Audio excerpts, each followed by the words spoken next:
Welcome. Has everyone seen that story before? A few of you know it.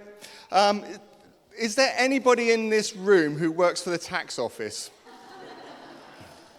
HMRC, Inland, I forget what it's called now.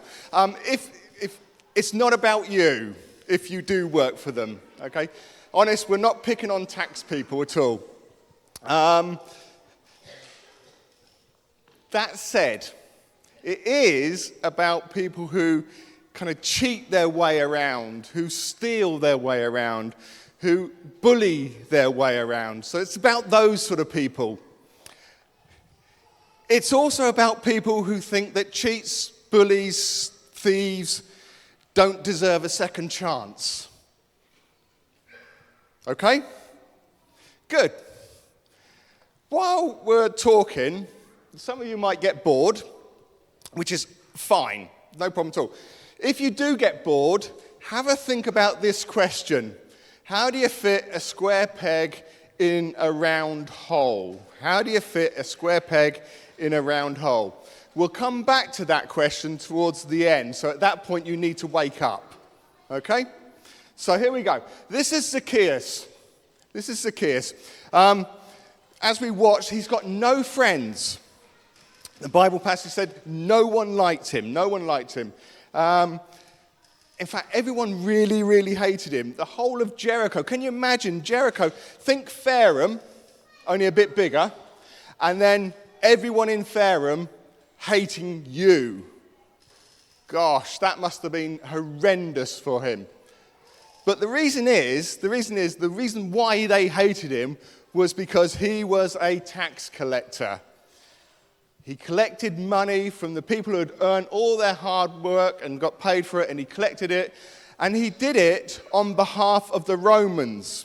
Now, the Romans had invaded the entire country, and they said, because we're in charge, you need to pay us for the privilege. And Zacchaeus was one of the people who collected that money. He probably didn't do it on his own. If I click that, he probably had a couple of heavies around him as well, sort of mean guerrilla type, I don't know what you'd call them these days, muscle, yeah? So he probably had a few of those around as well. So, he was a little man, but he probably had these big guerrilla type people behind him.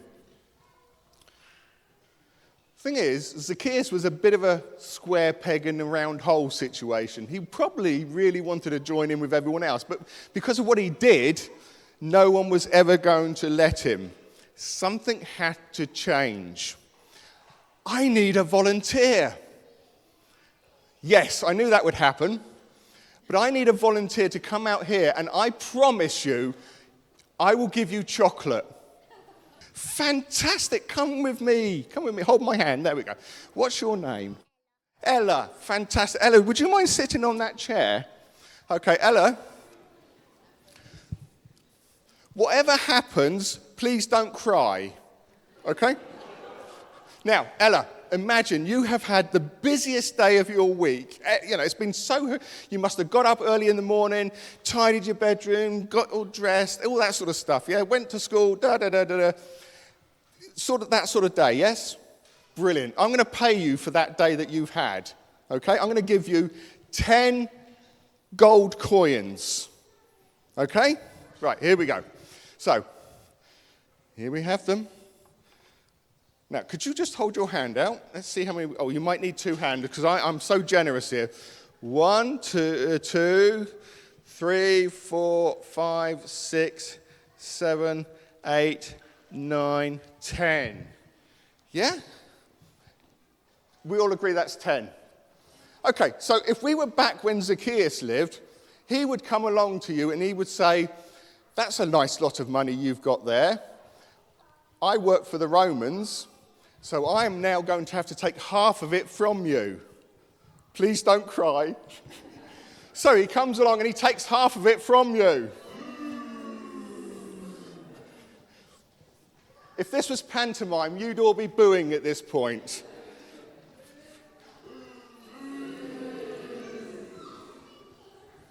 How many you got left now? We got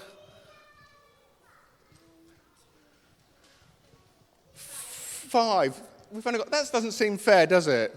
No. This could have been ripped out of this week's headlines, couldn't it, really?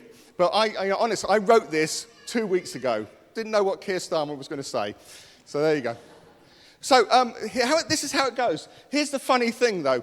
Although I work for the Romans, if I'm Zacchaeus, although I work for the Romans don't pay me.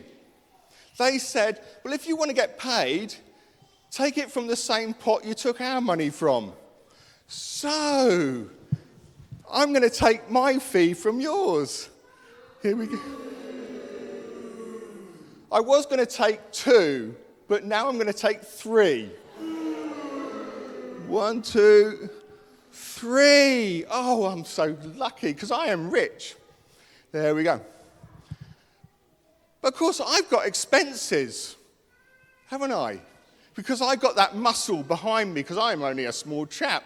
So I need to pay them as well. Now, I could take it from my 3 that I almost said stole. That's a terrible word. I took from Ella, but no. Why should I take it from my money when I could take it from Ella's money? Excellent. Oh, thank you. Ella, how do you feel now? Oh, she's only got 1 left. See, you are getting into the mood now. Well done. Just as we come to near the end. Don't cry. It'll all work out good in the end, honest.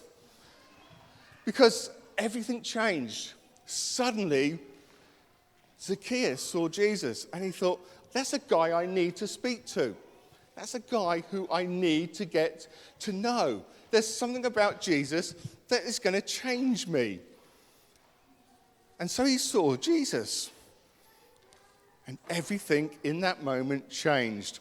Now, I think in most cases, people who are cheats, who thieve and steal things, who are bullies, I think really deep down, somewhere inside them, they don't want to be that.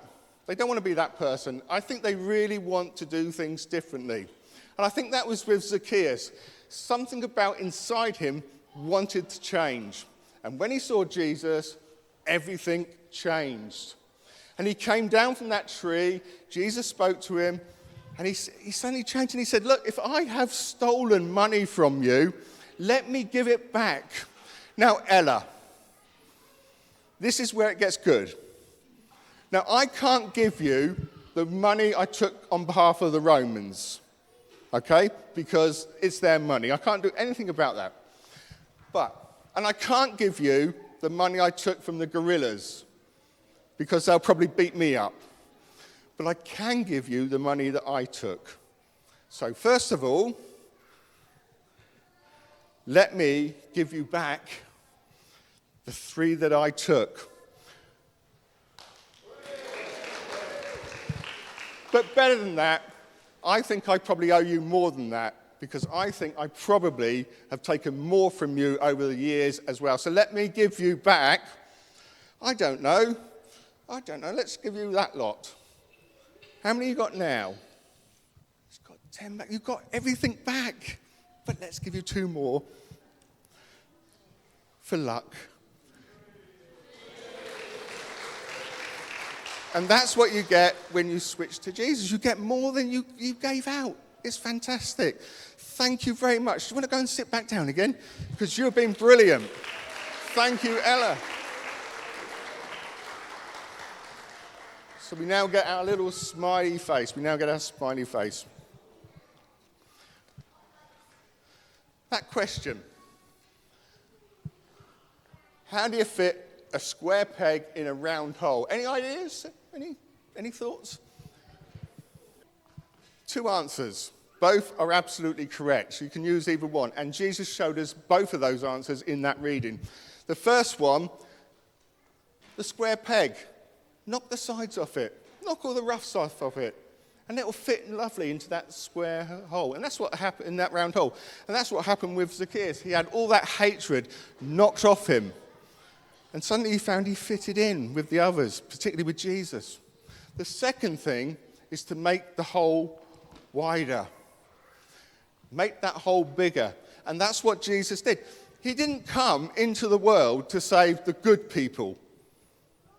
He didn't come into the world to save those who already believed in God. He came into the world to save all those people who didn't know God, who didn't think they were worth knowing. He came into the world to save those sort of people. Not just the good people, not just the kind people, not the people who already knew God's love. He came for the square pegs, those who didn't really fit in. And he widens that hole. He wanted to bring God's love to so many people that he came for the thieves, the cheats, the bullies, the people you don't want to see walking down the roads in Fareham, the people you will cross the road rather than talk to, the people who shouldn't be here, and so on and so on and so on. In fact, there are 8 billion reasons why he came into the world, because that's how many people live in this world. And that list gets bigger and bigger, and it got bigger very recently. It gets bigger and bigger every second of the day. Every second of the day. Jesus widens that hole to include everyone. Everyone who feels that there must be more to life than this, who feel lost, adrift, hopeless, who are hurting or have been hurt. 8 billion people. That is as long as the list gets. The thing to remember is there is no limit to God's love. That hole can be as widened as far as it needs to be. There's no limit, no borders, and no end to God's love. And that's what Zacchaeus found, and that's what the people of Jericho found out when Zacchaeus met with Jesus. Amen.